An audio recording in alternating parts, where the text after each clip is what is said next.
home, I want to start in that home of the best barbecue on the planet, and home to the Negro Leagues Baseball Museum. I bring greetings on certainly what is a somber occasion for all of us because we lost a little crafty left-hander that we loved so much.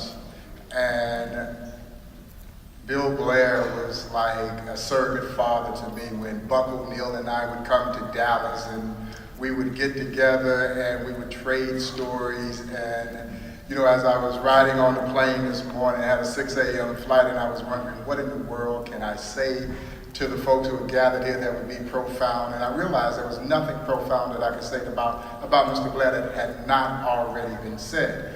But for those of you who had not been to the Negro Leagues Baseball Museum, where he was a founding member of that great museum in Kansas City, I certainly hope that your travels will bring you there to experience what he was a part of. And there's a wonderful passage when you come into the museum, and it simply says, "My son, if you aspire to be a servant of the Lord, prepare yourself for testing, set a straight course and keep to it, and do not be dismayed in the face of adversity."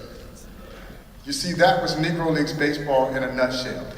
These athletes loved the game of baseball so much that they were willing to endure whatever social adversity confronted them as they traveled the highways and byways of our country. Bill Skinny Legs Blair, a little crafty left-handed pitcher, as Buck would say, a little jump baller. And I would oftentimes ask him, I said, "Did you wet it up when you were on the mound?" And he'd look and he'd nod with a cigar in his mouth and just kind of shake his head, did what he had to do. But he was a competitor in every aspect, in every meaning of the word. And Bill Blair epitomized what it meant to be a Negro Leaguer. Educated, talented, served his country.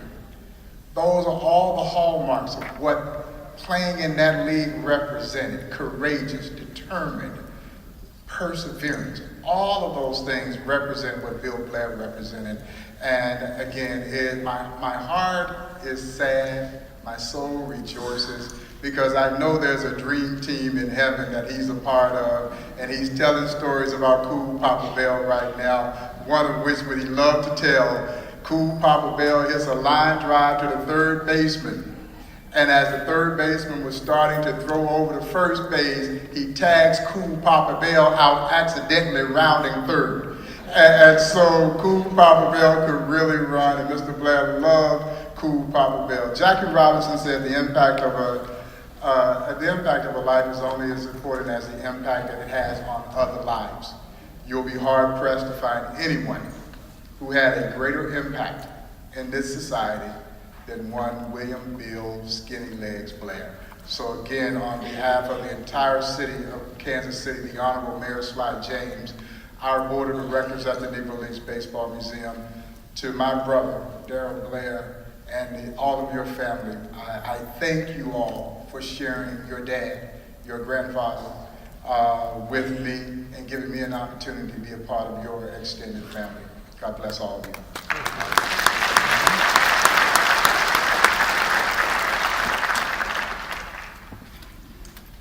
Thank you. I will get right to the point. We have lost a special man in the city of Dallas, and it has been a tough month because we've lost some great men and leaders in Dallas. And it shows how diverse we are. We lost Bob Strauss, a Jewish Democrat that was really a presidential maker. Ray Hutchison, an Episcopalian bond lawyer that really made DFW Airport, and so many things happened. And then Mr. Blair, a mover and a shaker in this community like there's no other. And you look at the backgrounds, they're so similar. Humble beginnings, hard-working individuals, people that Mr. Blair had his hands in everything. And that's what a true entrepreneur was. Broke so many barriers. Yes, a fighting man, a journalist, an athlete, a political advocate, a businessman. He knew a power brand before power brands were created with Elite News. You saw that brand every place. And he was something that I admire. being a creative person, never accepting it the way it was, but twisting and saying, what if we did this? And that's what makes life so exciting. I got to meet Mr. Blair for the first time when I was president of the park board. Mr. Caraway invited me in his office to meet him. And I saw right away, with a cigar in his lips and kind of light in his eyes, that this man had fire in his belly.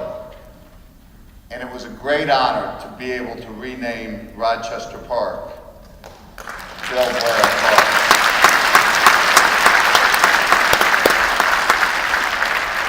But to me, this said it all when I was reading his final comments. He said, I shall miss Dallas and the legions of people that have helped my family. And Mr. Blair, Dallas is going to miss you.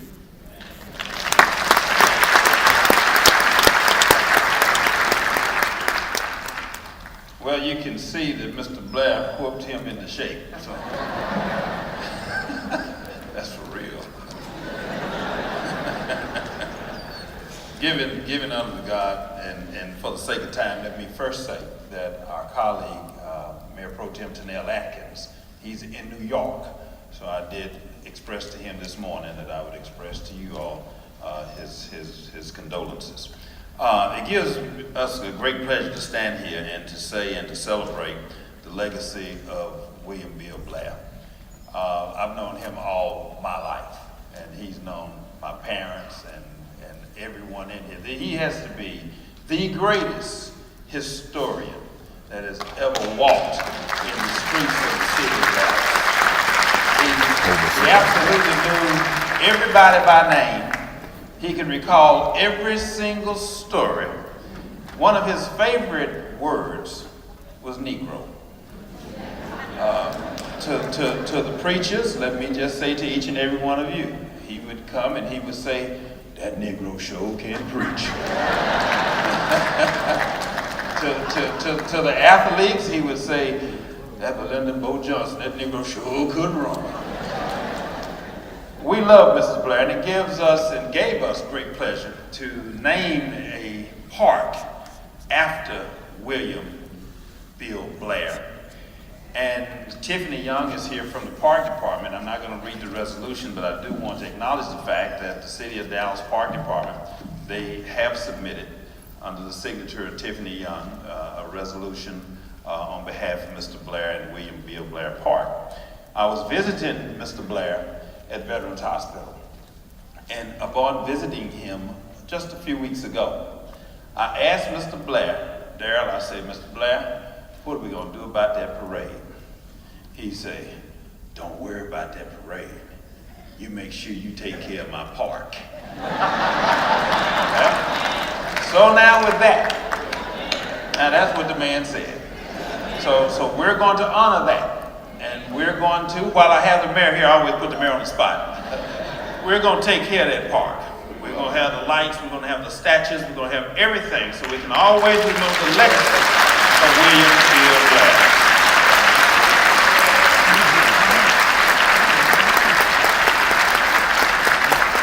Good afternoon. My name is Craig Watkins, Dallas County District Attorney. The first time I met Mr. Blair was back in 2002. I called my uncle. His name is Ted Watkins. He was a long-time president of the NAACP here in Dallas. And I told him I wanted to run for DA. And he looked at me like I was crazy. But then he said that the first thing we need to do is go talk to Mr. Blair. So we went to White's Cafeteria. It's called Luby's now, but it was White's at the time. And sit down and talk to Mr. Blair. He had a cigar in his mouth that wasn't lit. And we went to lunch. And I was telling Mr. Blair that I wanted to run for DA, and the cigar fell out of his mouth. And so when he saw that I was serious, then he started to tell me, well, these are the churches you need to go to. And I said, so I need to talk to this pastor, that pastor, or this pastor. He said, no, you need to talk to Reverend at so-and-so church. Or you need to talk to Bishop at so-and-so church. Or you need to talk to Doctor at so-and-so church. Or Reverend Dr. Deacon at so-and-so church. You have to understand the protocol when you go into the churches. And so I understood completely. It didn't work out the first time, so we came back 4 years later and won.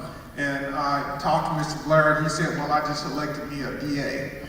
And so, Mr. Blair, what's interesting about his story is that, just a week ago, another person that was influential in my life, he left the earth. That was Ellie Bedford. And what's interesting is Ellie Bedford graduated from Booker T. Washington. Mr. Blair graduated from Booker T. Washington. Ellie Bedford graduated from Prairie View. Mr. Blair did the same thing.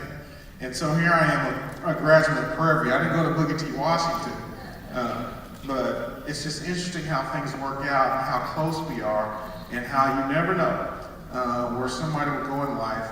And so Mr. Blair was very influential in my progression as the DA and in politics. And what's also interesting is that the person that runs the office for me is Heath Harris. He actually went to Prairie View, and his roommate was Daryl, Mr. Blair's son. And so I'll let him tell that story. Now we'll keep that story Prairie View right there. I also wanted to, on behalf of Senator West wanted to be here, but he's actually at Prairie View during the lecture series, educating and motivating kids, and I'm sure Mr. Blair will be happy to know that he's continuing that, especially since most of the Blairs have gone to Prairie View. And this is the resolution that he would, wants to present to the family and is signed by Senator West himself. And that's only fitting because what most people here know is that Mr. Blair didn't just affect Dallas-Fort Worth. He affected not only the state of Texas, he affected the nation. And when I say he affected the nation, because everybody's trying to duplicate that parade, okay? And that parade is important, and we do need to continue to have that parade because people need to know. And being a former baseball player, I'm just so excited to be in the midst of a true baseball player. And I know that when you are a pitcher, what happens is you give all you can give. And at some point, the manager is going to come and he's going to take the ball. And on Easter morning, the gates of heaven opened up, and God said, okay, Bill, give me the ball. Give me the ball. You've done your part. You've done your part. You've motivated people to do business. You've motivated people to vote. You've motivated people to participate in their community. Give me the ball. Now, the real question is, not just to the Blair family, but to all of us, who's going to pick up the ball? You heard all the great leaders who recently passed, talk about L.A. Bedford, some of the other leaders. The real question is, are we going to pick up the ball? Are we going to finish the game? It's late in the innings. Are we going to finish the game? So that all the hard work that William Bill Blair Jr. did does not go in vain, and others like him that made it possible for us to sit in facilities like this magnificent facility. Will you pick up the ball? Thank you, Pastor, to the Blair family. On behalf of the All-American City of DeSoto, I am accompanied by Mayor Pro Tem Patricia Ledbetter and Council Member, Councilman Dick North, who is in the audience. We pause today to commemorate William Blair. He's a man of appropriate height, so I really, really appreciate Mr. Blair and enjoy his presence. I will abbreviate this resolution. In loving memory of William Blair Jr., homegoing of April 25th, 2014, whereas the DeSoto City Council and the citizens of the All-American City of DeSoto want the family of William Blair to know that our hearts are full as we gather together to pay our respects to a great man who has left a a lifelong legacy. And whereas, now therefore, be it resolved that we embrace the family of our beloved because all of us have a common bond that will connect us for the rest of our lives. Therefore, I, Carl O. Sherman, Mayor of the City of DeSoto, do hereby proclaim April 25th, 2014 as William Blair Jr. Day in the All-American City of DeSoto.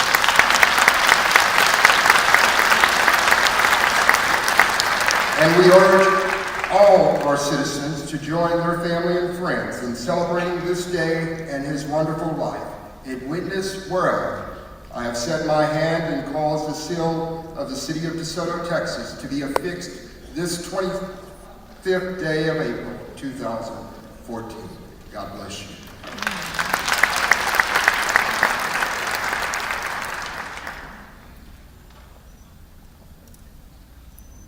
Good afternoon. Rather than look backward as is typical for these occasions, I'm going to look forward. Forward to the future for William Blair. The picture that accompanied the announcement online by the Elite News of Bill's passing was a picture of him and his son Darrell designed a sign for the William Bill Blair Park.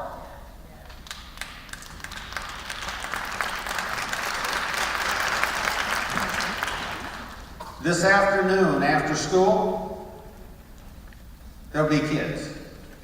There'll be boys and girls playing baseball and softball and soccer at that park. And they're going to be learning. They're going to be learning teamwork and work ethic and competition and physical fitness. And that is the future of Bill Blair, because they will be doing it this weekend, next year, and the year after, on through the generations. The stories of Mr. Blair escorting candidates on Sunday morning through the various churches are legendary. I know I was honored and proud to be one of those. But he was doing more than just that. He was instilling in each of those congregations, each of those church members, the obligation, the duty to go vote. He made it a habit for them, and the southern half of Dallas has transcended the northern half in determining the outcome of elections in Dallas County. And it will do that in May, and it will do that this November, and next year, and the year after, and that's the future of William Blair. That's right, that's worth applause for. The Elite News, which in addition to the issues, local, state, and national, in addition to the sports, it reported the churches. It was really creating a network, knitting together so that on so many occasions, the churches of Dallas, Texas, could work together to achieve great things that none of them could do working just by themselves. That will go on, and that is the future of William Blair. The Religious Hall of Fame, of course, reinforced that. It upheld and uplifted the efforts of our pastors in carrying out their missions.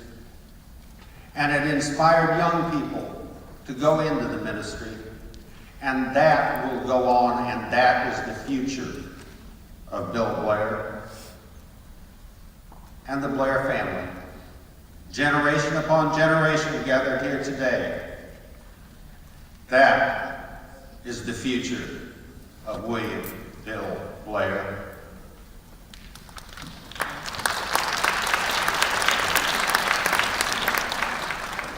You see a pattern here? Family and community and church. Those are the values that Mr. Blair instilled in all of us. And that is the future of Mr. Blair. In fact, we, all of us whose lives he touched, we are the future of Mr. William Blair as we go forth from this place to our homes, our places of work, our places of worship. We are that future, and we need to be proud. Thank you so much. My pastor, Danny Davis, to the Blair family, Daryl, Robin, Jill, Michelle, and all of the great grand and grandchildren. I'm sure you're probably frustrated with all of these people speaking, but that's just who Mr. Blair was. I mean, this looks like a Bill Blair event. I mean, the mayor's here, the other mayor's here, the district attorney's here, all of the judges here, all of the preachers are here, Pastor Nash from the Interdenominational Ministerial Alliance. All of these people are here because of Bill Blair. I was 21 when I met Mr. Blair, 1976. Tom Joyner had hired me and told me to go cover the E-Light News Awards. That night, he introduced me, Pastor Lavis Johnson, to Dr. Manuel Scott, Dr. Caesar Clark, and Reverend S.M. Wright. Old schoolers will know that was the big three. They were difference makers. I didn't know who they were, but I learned along the way that not only did they know Mr. Blair knew them. I met Judge L.A. Bedford that night. But there were so many people that Mr. Blair took me to over a period of time. One that I remember most, Constable Evans, was Mr. Hudson Griffin on the corner of Oakland and Pine with Griffin Cleaners. And he told this story, Daryl, of Ozzie Simmons. I don't know who Ozzie Simmons was, but I know he played in the Cotton Bowl on a rainy day with a white tan, and it never got wet, and it never was dirty. That's what I remember Bill Blair telling me about Ozzie Simmons that night. You can Google it and find out. It probably happened. If Bill Blair said it, it happened. Mr. Blair had so much knowledge, so much history. I too was the victim of some harsh language from Mr. Blair. But he would always follow that up with, "But baby, you know I love you." Ms. Moselle, he treated me like a son. He was the father that I never had. I will always appreciate Mr. Blair. 2 years ago, my mother died, and on December 24th at her funeral in Long Beach, Texas, when I got out of the car, the first person I met was Bill Blair. That's how much he cared for me, and that's how much I care for him. But I also know how much he cared for this city. And he was a man who never sought recognition. When Denny Davis, Freddie Haynes, Kerry Wesley, Anthony Sharp, and Jeffrey Johnson formed the Bishop Five, 1992, they were criticized for what they did. They went on to raise $2 million over a period of time for Paul Quinn College. But during that critical period, Pastor Nash, Mr. Blair said, "I'll take care of that." The second year of the Bishop Five revival, Caesar Clark just walked in the pulpit. The criticism stopped, and the Bishop Five flourished. I never knew why Caesar Clark came until years later. It was Bill Blair. he never sought recognition for that at all. That's just the kind of man that he was. I love him. I'm gonna miss him. Before there was email, there was Eli. That was Bill Blair. The Honorable Robert Medrano, let me say to the Blair family, thank you for allowing me just to be a part of this program. But you know, I have to head back to Lawton, Oklahoma to close out a revival tonight.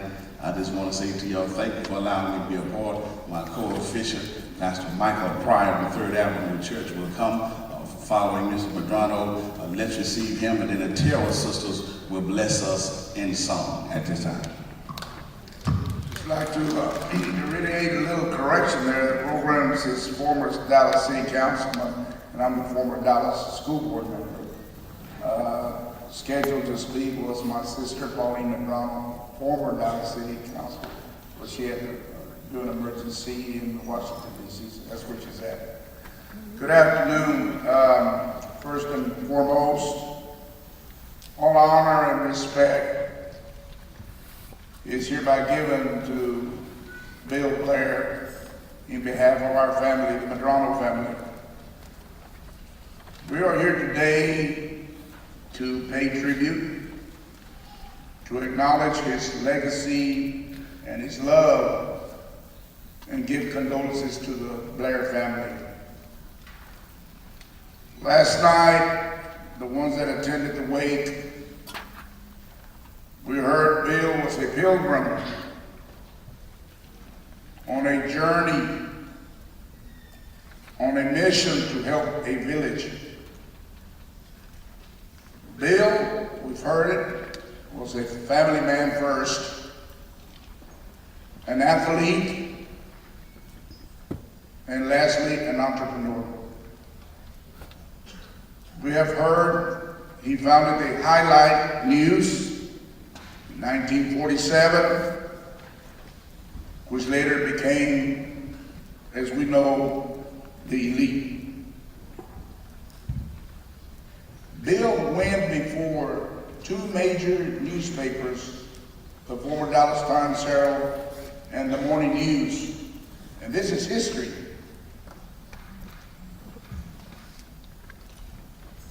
He asked to report or to cover minority sports. He was told no. And as you all know, Bill will not take no. Bill started his own newspaper, specializing in publishing the scores of the various African American colleges, games throughout the United States. That's how we came informed.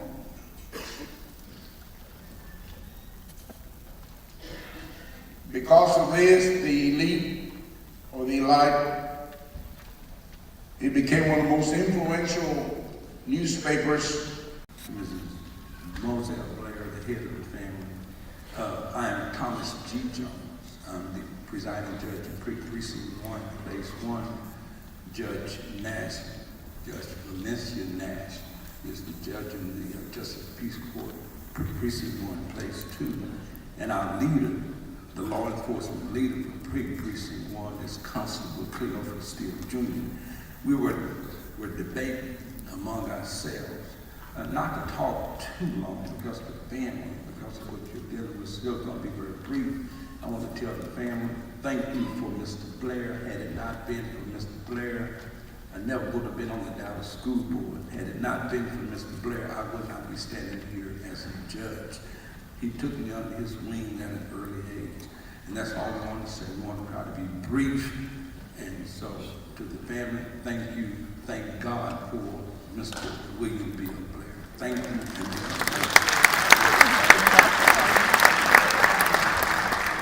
And of course, most of our stories are similar. Again, Valencia Nash, and Mr. Blair was another dad to me as well, and I thank you for sharing him. When I became Justice of the Peace in 2007, he did the same thing at Luby's. Barbara still took me over.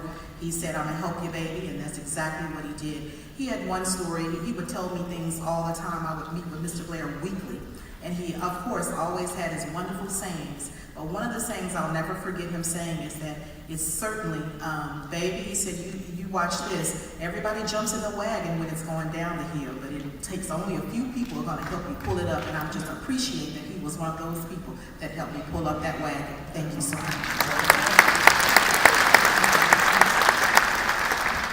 Before I forget, we have a joint resolution for the family. My dad was in the service station business, and I grew up in Dallas, so Bill Blair knew of me long before I knew of him. And he already knew me when I went into politics. As the judge said, we won't take any extra time. Let me recognize the presence of the former constable in Precinct 1, Derek Evans there. Stand up there, Derek. All right.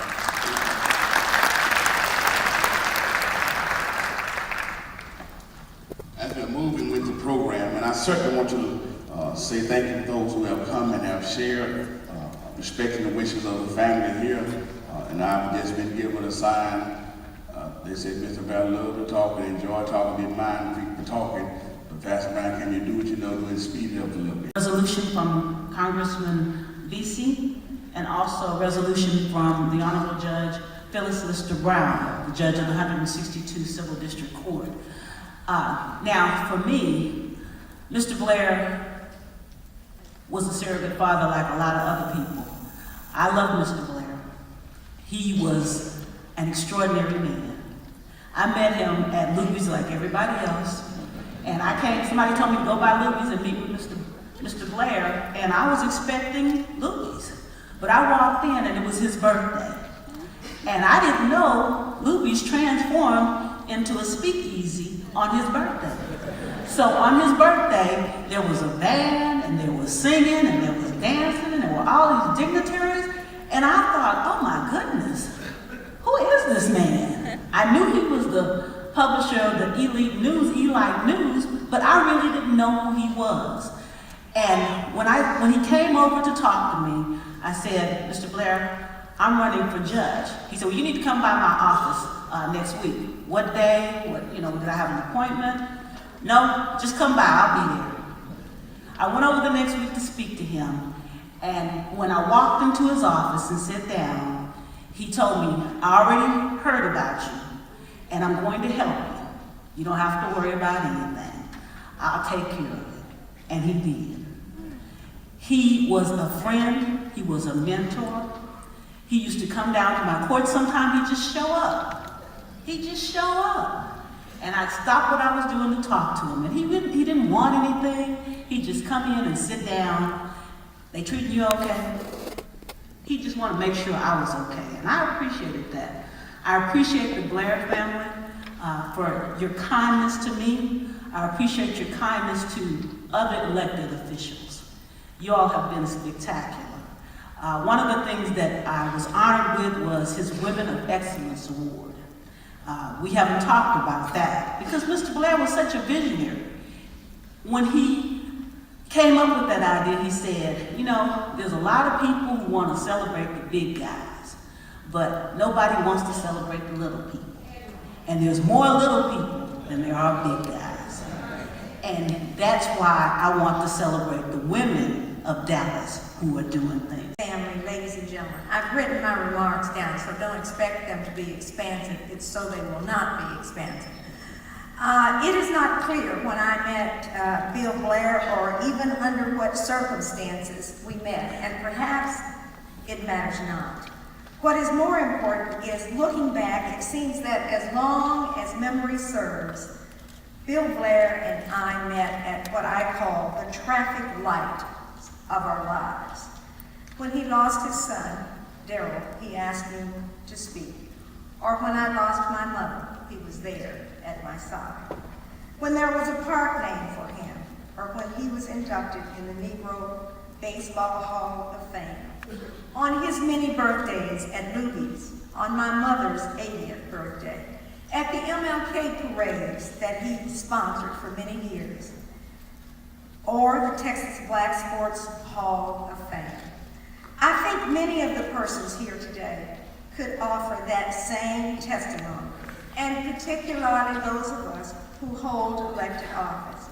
Mr. Blair had a passion for politics, and believe you me, he planned to get his candidate elected because he wanted his candidate to be among those who called the shots for Dallas.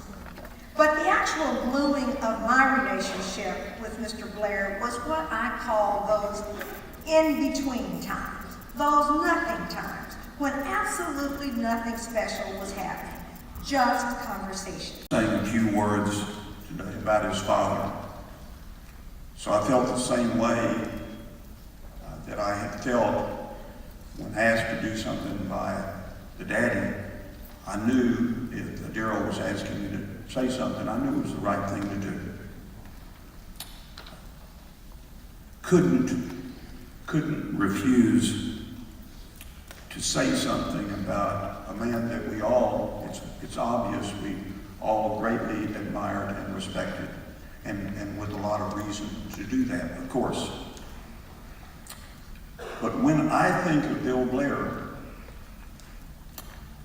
I think of one phrase that is defining to me. A lot of things have been said about this great man, but one thing stands out for me.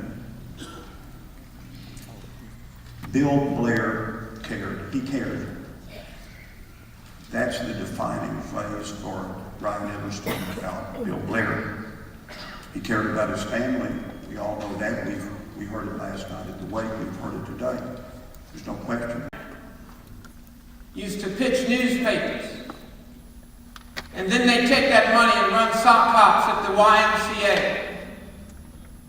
And then in high school, Mr. Blair met Miss Moselle, who was a beauty queen. So here we were with this beauty queen and this little skinny halfback, who everybody called Radio because he talked so much. Now, I'm not going to tell you how he managed to convince Miss Moselle to marry him. You'll have to read the book. But what I will say is that Mr. Blair believed in a mountaintop visit. And Miss Moselle and the children, grandchildren, great-grandchildren of the Blair family, we're very grateful that you shared him, not just with us, but with the entire world. In 1985, and with this I'll take my seat, in 1985, the National Baptist Convention came to Dallas, and Alan Bosak, who was a freedom fighter, spoke at the Reunion Arena. And S.M. Wright and the National Baptist Convention raised tens of thousands of dollars for the anti-apartheid movement in South Africa. And William Blair helped to raise that money. And Alan Bosak took that money back to South Africa, and that money helped to free Nelson Mandela, and William Blair played a role in that. Thank you so much. Thank you so much.